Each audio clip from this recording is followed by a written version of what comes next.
Sensation, le MAG.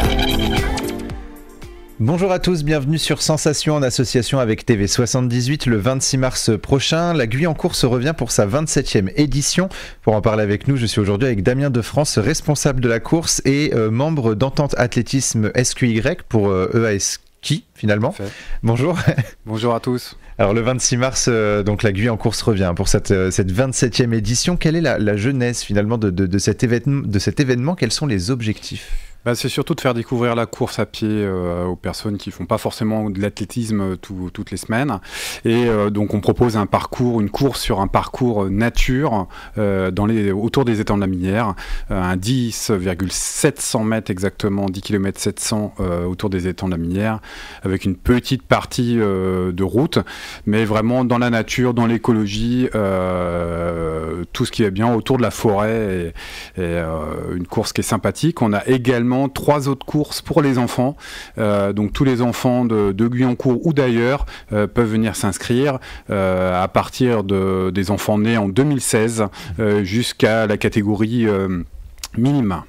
Alors la course nature, vous l'avez dit, est de 10,7 km. Pourquoi organiser une course sur le territoire de Saint-Quentin en Yvelines ?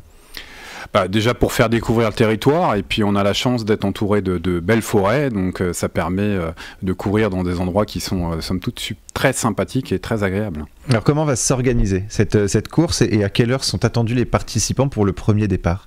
Alors nous démarrons par les courses enfants à partir de 9h15, donc attention au changement d'heure ce week-end, 9h15 pour les plus petits, 700 mètres, puis on va monter crescendo pour arriver jusqu'à 3 km pour les minimes, avec une remise des prix vers 10h, et puis à 10h30, départ de la grande course, donc la Guyancourt de 10,7 km pour les cadets et les adultes. C'est pas la première année finalement que vous organisez des courses pour les enfants, pour la jeune génération. Pourquoi est-ce que vous avez voulu intégrer justement les enfants à cet événement ? Alors déjà il y a toute l'école de l'athlétisme qui est autour de l'EAS Ski, donc qu'on intègre dans notre course, et puis aussi l'opportunité aux enfants de Guyancourt et d'ailleurs de pouvoir venir participer à cette course, à cette fête autour de la course à pied. Donc la Guyancourt c'est le 26 mars, c'est donc très, très prochainement. Les dernières inscriptions peuvent se faire ce 25 mars. Qui peut participer ? Est-ce qu'un sportif du dimanche comme moi par exemple peut également participer à la course ? Alors oui, vous pouvez participer, mais il va falloir un certificat médical pour nous prouver que vous êtes apte à participer et à tenir les 10,7 km. Malheureusement, je ne pourrai pas. Pourquoi est-ce qu'il vous a semblé nécessaire de faire participer les enfants ? Vous l'avez dit, est-ce qu'il y a aussi ce côté objectif de faire découvrir la nature, alors que ce soit aux enfants, mais également aux Guyancourtois ou aux Saint-Quentinois ? Je pense qu'il y a effectivement beaucoup de gens qui ne se rendent pas compte qu'on a ces étangs de la Minière qui sont proches de chez eux et qu'on peut aller se balader même sans courir. Donc c'est vraiment la découverte de cet environnement, de ce lieu entre Guyancourt et Versailles. Donc c'est vraiment cette découverte qui est importante. Les étangs de la Minière, justement, c'est vraiment le point central de cette course, l'endroit à faire découvrir quand on fait cette course. Tout à fait, complètement. C'est vraiment le lieu à découvrir, une course principalement sur de la terre. Donc c'est aussi c'est sympathique pour tout le corps, puisqu'on est sur de la course sur terre, quoi. Alors, vous avez dit justement qu'il faudrait un certificat médical. Est-ce que c'est ce genre d'événement, comme un peu tous les événements où il y a de la course à pied, etc., il faut nécessairement un certificat médical, ou est-ce que ça signifie que la course peut être un peu difficile ? Alors, il faut un certificat médical parce qu'on est affilié à la Fédération française d'athlétisme, donc on a certaines restrictions, et effectivement, il faut avoir une certaine aptitude, puisque c'est pas non plus une course qui est toute plate, mais qui est accessible pour beaucoup de monde, puisqu'on peut marcher dans cette grande montée qui est à peu près au milieu du parcours de la Guyancourt, pour monter vers Sartori, limite Satori, et pour refaire le chemin inverse en haut des étangs de la Minière. Alors, on ne l'a pas évoqué, est-ce que les personnes à mobilité réduite qui ont eux-mêmes un matériel justement spécifique pour être accompagnés avec un proche, etc., peuvent participer à la course s'ils ont un certificat médical ? Alors oui et non, ça dépend. Il faut étudier chaque personne pour voir quelles sont. C'est pas évident en fauteuil roulant. Après, il y a des courses qui sont organisées avec des joëlettes. On peut faire participer un groupe avec une joëlette pour la Guyancourse. J'avais perdu le mot, c'est la joëlette. Merci de me l'avoir rappelé. Cette année, la Guyancourse sera éco-responsable. Qu'est-ce que ça signifie? Alors, la Guyancourse va essayer d'avoir le label CEDOS, hein, donc c'est un label qui est reconnu et qui va nous permettre derrière de travailler avec des acteurs locaux autour dans Saint-Quentin-en-Yvelines. Donc, on va faire appel à eux pour nous aider pour le ravitaillement, pour tout ce qui va être organisation. Donc on va faire participer vraiment tous les gens qui sont de Saint-Quentin-en-Yvelines. On a sur la Guyancourse une cinquantaine de bénévoles quand même qui seront là pour diriger les coureurs, pour les aiguiller, pour les ravitailler à la fin, pour leur remettre leur petit cadeau, puisqu'ils ont un petit cadeau pour les remercier de l'effort et les récompenser de ce qu'ils ont fait. Donc voilà, éco-responsable, ça veut dire quoi? On est donc également dans une course où il n'y a pas on va essayer de minimiser au maximum le plastique.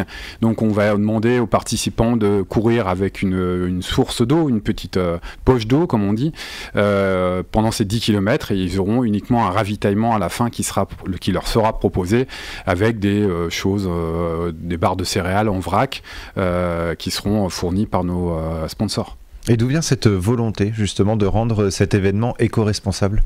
Alors le ASCI s'est engagé dans cette éco-responsabilité et a eu ce label il y a 2 ans maintenant lorsqu'a été organisé le cross départemental à la base de loisirs. Et on a voulu se frayer dans ce chemin et devenir nous également éco-responsables. Donc il faut pérenniser finalement cet événement en tant qu'événement éco-responsable au fil des années? Tout à fait, c'est important pour tout le monde, je pense, aujourd'hui, de sensibiliser tout le monde à ça. Et vraisemblablement, cette année, on n'a pas pu le mettre en place, mais l'année prochaine, il y aura certainement une animation autour de tout ça, avec une espèce une fresque, qui va être faite par les enfants qui font la course au départ. Et tout ça va être organisé avec le CEDOS. Alors, est-ce que vous avez pu compter sur des soutiens, justement, dans l'organisation de cet événement ? Alors oui, bien sûr qu'on a eu des soutiens, on a eu pas mal de sponsors qui nous ont aidés, je ne sais pas si je peux les citer, mais...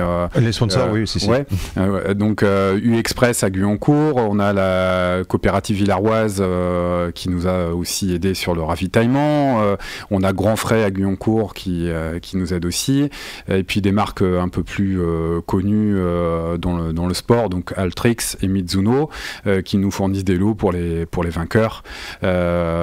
Sans oublier Rando Running aussi, donc spécialisé à Guyancourt sur la course à pied, et enfin on a Happy Wash et la vignerie aussi qui nous remettent des lots pour les vainqueurs. C'est bon, c'est au moins 3 marques, vous avez dit au moins 3 marques. Donc à la fin de la course, vous avez dit il y a des petites récompenses. Alors quelles sont ces récompenses, et surtout est-ce qu'il y a un record à battre pour les plus motivés?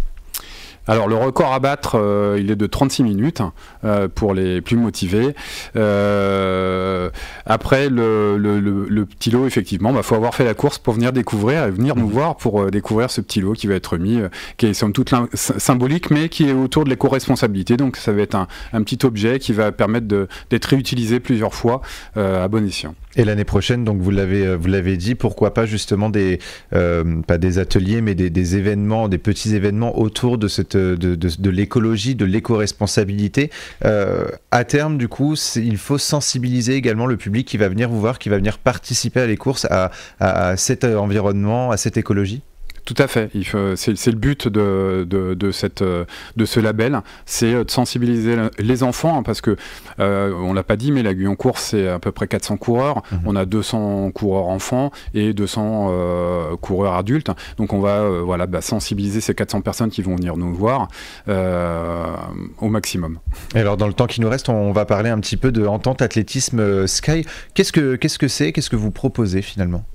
Alors l'Entente Athlétique, c'est une association sportive qui est présente sur plusieurs villes, dans Saint-Quentin-en-Yvelines, où nos coachs vont former les enfants, les adultes à découvrir l'athlétisme. Et on a à l'Entente plusieurs champions de France et plusieurs records français. Donc il y en a pour tous les goûts. Et on peut retrouver plus d'informations sur le site easqy.fr. Merci beaucoup Damien de France d'avoir été avec nous sur Sensation. Je rappelle que vous êtes responsable de la GUI en course qui aura lieu donc ce dimanche 26 mars. Vous êtes également membre d'Entente Athlétisme de Saint-Quentin en Yvelines. Et pour revoir ou réécouter cette émission, rendez-vous sur notre site, notre chaîne et notre application Radio Sensation.